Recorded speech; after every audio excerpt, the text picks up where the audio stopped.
हाय, इस पार्ट में हम बोर्ड के पॉइंट ऑफ व्यू से कुछ डेरिवेशंस देखते हैं। और वेव ऑप्टिक्स में 2-3 डेरिवेशंस बहुत इंपॉर्टेंट हैं और काफ़ी स्टूडेंट इनमें स्ट्रगल करते हैं। तो चलिए हम डेरिवेशंस को देखते हैं। और डेरिवेशंस अपने पास में है कि स्नेल्स लॉ को प्रूव करना है, और अपने पास में रिफ्लेक्शन का जो लॉ है कि angle of incidence equals to angle of refraction, इनको प्रूव करना है। हाइगेन्स प्रिंसिपल की हेल्प से देखते हैं। तो यहाँ पे देखिएगा रिफ्रैक्शन ऑन प्लेन सरफेस। तो यहाँ पे कंसिडर किया कि चलिए ये मीडियम 1 है, ये मीडियम 2 है। मैंने एज इट इज एनसीईआरटी का ही कंटेंट लिया है यहाँ पे। और इधर का कुछ रिफ्रैक्टिव इंडेक्स n1 मान लेंगे, इधर का रिफ्रैक्टिव इंडेक्स n2। इस बार हमने कंसिडर किया है डेंसर मीडियम यहाँ पे, कि रे जो है रे टू डेंसर मीडियम जा रही है, तो डेंसर मीडियम में स्पीड कम हो जाएगा। ये कंसिडर किया हुआ है यहाँ पे पहले से ही। देखो, तो अब यहाँ पे वेव फ्रंट कंसिडर किया है कि ये अपने पास ऐसे यहाँ पे ए डैश कुछ बी डैश टाइप का यहाँ पे कंसिडर करते हैं। ये अपने पास एक wave front, plane wave front आकर के स्ट्राइक कर रहा है इस सरफेस पे। जब हम यहाँ पे कंसिडर कर रहे हैं ये पॉइंट पे, देखिए पी पी डैश यहाँ पे वो सरफेस कंसिडर किया। Let P P dash represent the surface separating medium 1 and 2। और V1 V2 यहाँ पे स्पीड कंसिडर किया है कि we assume that plane wave front A B, जैसे ए बी यहीं पे कंसिडर कर लिया ए बी। ये propagating in direction A dash, ये ए डैश ए इस डायरेक्शन में प्रोपोगेट कर रहा है। और ये फिर इंसिडेंट होता है अपने पास में यहाँ पे इस सरफेस पे। फिर कंसिडर किया है propagating in direction A dash A, incident on interface at angle of incidence I consider किया, शोन इन फिगर। और टाउ यहाँ पे टाइम कंसिडर किया वेव फ्रंट को ट्रेवल करने में बी से सी पे। तो देखो प्लेन वेव फ्रंट इस टाइप से अपने पास इंसिडेंट हो रहा था। जब ये यहाँ पे था तब ये वाला पार्ट जो है वो यहाँ पे था। अब ये वाला तो यहीं से रिफ्लेक्ट हो जाएगा, ये रिफ्रैक्ट हो जाएगा, बट इसको अभी सरफेस तक पहुंचने के लिए और आगे ट्रेवल करना है। तो हमने कंसिडर किया कि इस पॉइंट से इस पॉइंट तक ट्रेवल करने में टाइम टाउ लग रहा है। सो बी से सी तक ट्रेवल करने में अगर टाइम टाउ लग रहा है, देन ये अगर डिस्टेंस देखेंगे तो कितना हो जाएगा, V1 इंटू टाउ, ये वैल्यू हो जाएगी बी सी डिस्टेंस। फर्दर देखो यहाँ पे एंगल्स की टर्म में अगर देखें तो ये एंगल ऑफ इंसिडेंस आई है। सिमिलर वे में यहाँ पे भी क्या होगा, ये एंगल ऑफ इंसिडेंस आई होगा, ये आई होगा, तो ये कितना होगा 90 माइनस आई। और हमने यहाँ से जैसे ये परपेंडिकुलर डाला हुआ था, बी पॉइंट बेसिकली वो परपेंडिकुलर वाला पॉइंट है, तो ये एंगल 90 माइनस आई हो गया, तो ये आई हो गया। ध्यान रखिएगा इसका। इसी वे में फिर क्या किया हमने कि यहाँ पे ये वाला जो रिफ्लेक्टेड पार्ट जो V2 सेकंड मीडियम में चला गया, यहाँ पे स्पीड कितना है V2, वो यहाँ पे मूव किया। तो हमने क्या किया, यहाँ पे जितने टाइम में लाइट बी से सी में ट्रेवल की थी उतना ही टाइम हमने देखा कि ये वाला तो अभी बी से सी पर ट्रेवल करेगा और ये वाला रिफ्लेक्ट होकर के लाइट आगे मूव कर जाएगा। तो यहाँ पे कंसिडर किया कि उतने ही टाइम में इसमें कितना चलती, तो हम बोलते हैं V2 इंटू टाउ चलती। तो V2 इंटू टाउ रेडियस का एक आर्क हमने इस पर बनाया, इस टाइप से एक आर्क बनाया। और उस आर्क पे पॉइंट सी, जो कि ये वाला जो रे अपने पास यहाँ पे आकर स्ट्राइक करता, सी से उस पर टेंजेंट डाला इस आर्क पे। इस आर्क पे टेंजेंट डालने का मतलब रहा कि अब ये जो अपने पास सी ई है वो ए ई के परपेंडिकुलर हो गया। अब इसमें भी देखो ये वाला एंगल ऑफ रिफ्रैक्शन कितना आर है, ये कितना हो जाएगा 90 माइनस आर। तो ये वाला कितना हो जाएगा आर, बिकॉज ये तो स्फीयर पे टेंजेंट बना हुआ है, तो 90 हो जाएगा। तो ये वाला एंगल आर हो गया। बस इतना सा ध्यान रखियो, थोड़ा सा ज्योमेट्री लगाना है, अपना काम हो जाएगा। तो यहाँ पे देखिएगा इस वाले ट्राइंगल में अगर देखते हैं तो जो मैंने एक्सप्लेन किया वो ध्यान रखिएगा। ए से ई किसके इक्वल है, V2 इंटू टाउ, और टाउ वही टाइम लिया कि जब ये बी से सी पे पहुँचा तो ए से एक तरीके से ई पे पहुँचा, ऐसा कंसिडर किया। इस वाले ट्राइंगल से अगर आप साइन आई की वैल्यू कैलकुलेट करते हो, साइन आई कितना होगा, B C divided by A C. तो साइन आई कितना हो जाएगा, B C upon A C, where B C is V1 into tau and A C is side. In similar way in other triangle A E C, इसमें अगर यहाँ से देखेंगे sign are वो कितना हो जाएगा, A E divided by A C, A E by A C. A E कितना होगा, V2 इंटू टाउ और ए सी। तो यहाँ से अगर हम देखें sine I by sine R करते हैं, तो ये देखो sine I by sine R अगर डिवाइड करोगे तो V1 by V2, A C से ए सी कैंसिल, टाउ से टाउ कैंसिल, ये वैल्यू आ गई।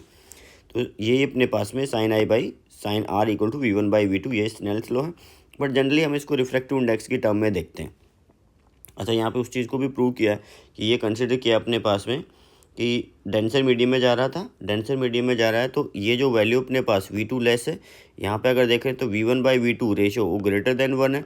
That means sine I is greater than sine R, हम ये बोल सकते हैं, और आई ग्रेटर देन आर, मतलब रे जो है टुवर्ड्स नॉर्मल बैंड होगी, आर की वैल्यू कम हो गई। फर्दर हम ये बोल सकते हैं कि यहाँ पे देखिएगा आगे सोल्व किया हो वैसे तो, कि V1 को क्या बोल सकते हैं, V1 वो हो जाएगा C divided by refractive index of this medium N1, and V2 इसी तरीके से C divided by refractive index of that medium V2. So V1 by V2 is basically N2 by N1, and that's basically sin I divided by sin R. तो यहाँ से क्या निकलता है अपने पास में, इसको मल्टीप्लाई कर लो, देखो N1 sin I, N2 sin R, generally हम इसी फॉर्मेट में याद रखते हैं. तो N1 into sine I equals to N2 into कितना हो जाएगा यहाँ से sin R. क्लियर आपको? देखिए इसको हम यहाँ पे देख रहे हैं, ये बनाया हमने N1C by V1 refractive index की टर्म में देख लिया, मैंने V1C बाई N1 नोट किया हुआ है पीछे जो किया. तो इसके हेल्प से अपने पास वो N1 sine i equal to N2 sine r आ गया, इसी को स्नेल्स लॉ हम बोल रहे हैं. फिर यहाँ पे कुछ फ्रिक्वेंसी वगैरह की टर्म्स जैसे λ1 by λ2, V1 by V2 actual में कितना है, टाइम तो सेम था. तो यहाँ पे V1 बाई V2 आपका BC अपॉन कुछ AE टाइप का आ जाएगा, BC अपॉन AE, और वही अपने पास फ्रिक्वेंसी सेम रहती है, तो ये λ1 बाई λ2 का रेशो रहेगा. ओके, देखो दूसरा, अगर मान लीजिए रे कैलकुलेशन में कोई चेंज नहीं आएगा, एज इट इज ही रहेगा. ये रह गया अपने पास कि रेरर मीडियम में जा रही है, मतलब ये डेंसर है, ये रेरर मीडियम. तो फिर से वैसा ही कंसिडर किया है कि ये वेव फ्रंट अपने पास AB था, ये जब इधर वाला रे A पे आया, इधर वाला B पे पहुंचा, यहाँ से परपेंडिकुलर डाला हमने, तो एक तरीके से कहीं इन्फिनिटी से आ रहे, तो यहाँ से यहाँ तक का डिस्टेंस तो इक्वल है, ये इसको एडिशनल चलना पड़ रहा है to strike the interface. Okay, so देखिए यहाँ से फिर से क्या होगा, ये एंगल अपने पास में ये I है, यहाँ पे भी क्या होगा, ये वाला एंगल I होगा, ये 90 माइनस I होगा, तो ये I हो जाएगा. फिर से माना कि इसमें स्पीड V1 है, तो ये डिस्टेंस कितना हो जाएगा, V1 into tau. Let's take tau is time taken for wave front to travel from B to C. In similar way, in same time interval tau, the wave front from A travels at point E, and again same अपने पास में यहाँ पे V1 same time, तो speed V2 into tau, इस distance का arc इस पर डाला, स्फेरिकल वेव फ्रंट बनाया यहाँ पे, तो उसका एक पॉइंट बना, एक स्मॉल पार्ट हमने यहाँ पे बनाया हो ये वाला, और इस पर टेंजेंट डाला, तो ये ऑटोमेटिकली क्या हो जाएगा, फिर नॉर्मल हो जाएगा. और फिर से ये एंगल R है, ये 90 माइनस R, तो ये R हो गया. तो इसकी हेल्प से भी क्या होगा, सेम चीज़ प्रूव हो जाएगी. अगेन अपने पास में हम देखेंगे तो यहाँ पे साइन आई और साइन आर की वैल्यूज पुट कर लेंगे. तो साइन आई कितना हो जाएगा, साइन आई हो जाएगा फिर से BC divided by AC. BC is V1 into tau and AC. In similar वे में साइन आर देखिएगा वो कितना हो जाएगा, AE divided by AC. AE is V2 into tau divided by AC. In this case, the ratio sin I divided by sin R is V1 by V2. ये value आ गई, और ये फिर किसके इक्वल हो जाएगा, N2 बाई N1 के इक्वल. तो इस बार अपने पास देखिएगा V2 ग्रेटर है, तो ये रेशो जो है यहाँ से अगर देखिए तो वो लेस देन 1 आएगा, इसका मतलब साइन R ग्रेटर हो जाएगा. यहाँ पे अगर कंसिडर करें तो R की वैल्यू ग्रेटर हो गई, दैट मीन्स रे अवे फ्रॉम नॉर्मल बैंड हो गई. यहाँ पे ये चीज़ प्रूव किया. क्लियर है? देखिए इसी वे में हम देखते हैं रिफ्लेक्शन को. रिफ्लेक्शन में भी ऑलमोस्ट सेम कैलकुलेशन है, बस अपने पास इस तरीके से रहेगा कि यहाँ पे तो मीडियम चेंज हो जाता है, तो स्पीड जैसे इस वाले पार्ट में V1 इंटू टाउ यूज किया, इसमें V2 इंटू टाउ, बट उसमें दोनों ही अपने पास एक ही मीडियम में जाने वाले हैं, तो ये स्पीड्स कुछ सिमिलर टाइप की रहेंगी. तो आइए देखते हैं, यहाँ पे कंसिडर किया हमने कि यहाँ पे एक अपने पास में यहाँ पे इंसिडेंट होती है, एक यहाँ पे इंसिडेंट हुई, ये एक वेव फ्रंट कंसिडर किया AB. तो ये जैसे एक्सट्रीम उसमें रेंज कंसिडर की हमने. अब यहाँ पे भी क्या किया हमने कि ये वाला जैसे A से कहीं इन्फिनिटी से आ रहा था और यहाँ पे पहुँचा, और तब तक ये यहाँ पे पहुँचा, तो इसको सरफेस को स्ट्राइक करने के लिए एडिशनल कितना चलना पड़ रहा है, BC. तो अगर इस मीडियम में लाइट का स्पीड V है, तो यहाँ से यहाँ तक का टाइम अगर टाउ लगा, देन BC जो डिस्टेंस है वो किसके इक्वल हो जाएगा, V इंटू टाउ के इक्वल. फिर देखो ये तो यहाँ पे जब ये यहाँ पे पहुँचा था तब ये वाला यहाँ पे था, ये तो रिफ्लेक्ट हो गया, तो ये इधर कहीं पे रिफ्लेक्शन के बाद में चला गया, और इस वाले में अभी अपने को उसकी रिक्वायरमेंट नहीं है. अब देखो क्या किया, उसी टाइम के अंदर जो टाउ टाइम था उसमें ये वाला कहाँ पे पहुँच जाएगा, E पे पहुँच गया, और ये जो डिस्टेंस होगी AE वो भी किसके इक्वल हो जाएगी, मीडियम इस बार सेम ही है, टाउ इसके इक्वल रहेगा. तो यहाँ पे BC और AE जो डिस्टेंस, फिर से देखो यहाँ पे आर्क बनाया हुआ है, तो ये आर्क बनाया हुआ है यहाँ से, मतलब यहाँ जितना टाइम यहाँ पे लगा था टाउ, उतने ही टाइम में यहाँ पे कितना ट्रेवल करेगा, इस बार स्पीड सेम है तो उतना ही v इंटू टाउ इसमें ट्रेवल करेगा। फिर से क्या किया, यहाँ से टेंजेंट डाला, तो ये अगेन क्या हुआ, ये स्फेरिकल सरफेस हम बनाने जा रहे थे यहाँ पे, उस पर यहाँ पे टेंजेंट डाला है, तो दैट मीन्स ये वाली लाइन और ये वाली लाइन क्या हो गई है, परपेंडिकुलर हो गई। फिर से यहाँ पे देखो दो ट्राइंगल्स बन गए, एक ट्राइंगल तो ये वाला बना है। अब इस ट्राइंगल में भी देखो ये वाला एंगल अगर अपने पास में आई है, हमने ऐसा कंसिडर किया है, और ये भी कितना है, ये आई है, ये आई है, तो ये कितना होगा टोटल 90 माइनस आई, तो ये वाला आई हो गया। तो इसमें से भी हमने जब देखा ट्राइंगल्स की हेल्प से, तो अपने पास में इस वाले ट्राइंगल ए बी सी, इस वजह से देखिएगा इसमें जो साइन आई है, साइन आई उसकी वैल्यू कितनी आएगी, B C divided by A C, sine i की वैल्यू आ गई है,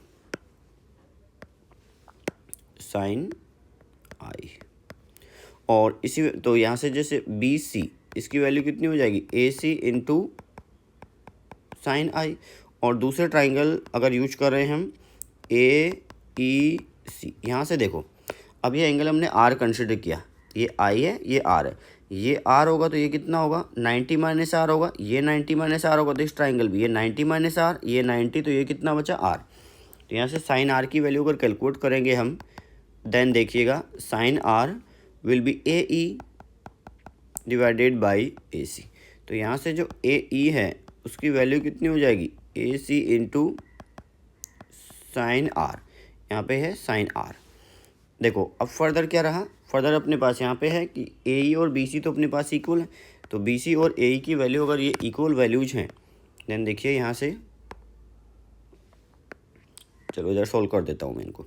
तो इनको अगर इधर सोल्व करते हैं हम, तो ये कितना हो जाएगा, बी सी इक्वल्स टू ए ई, और वो किसके इक्वल, वी इंटू टाउ के इक्वल, और इधर से कितना आ जाएगा ए सी साइन आई, इसका मतलब रहा कि A C into sine I equals to कितना हो जाएगा, A C into sine r, और we can say sine I equals to sine r and i equals to r, यही प्रूव करना था हमें।